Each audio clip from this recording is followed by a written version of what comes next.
I think you forgot a little green something at home.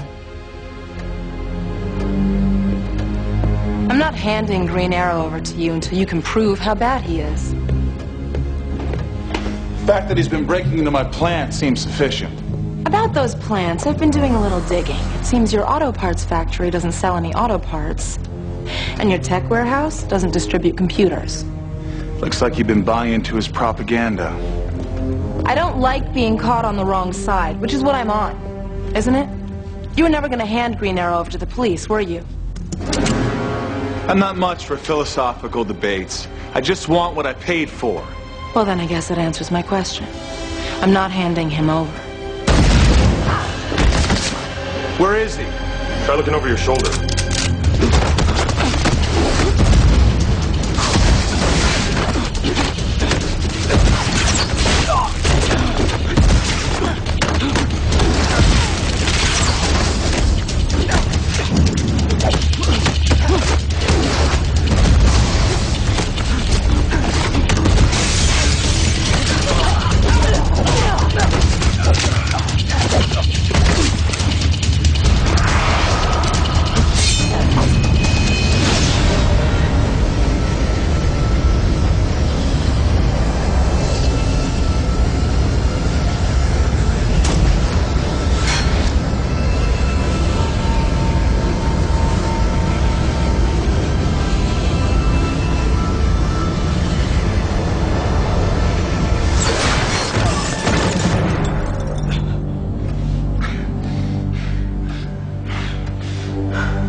Better luck next time, Lex.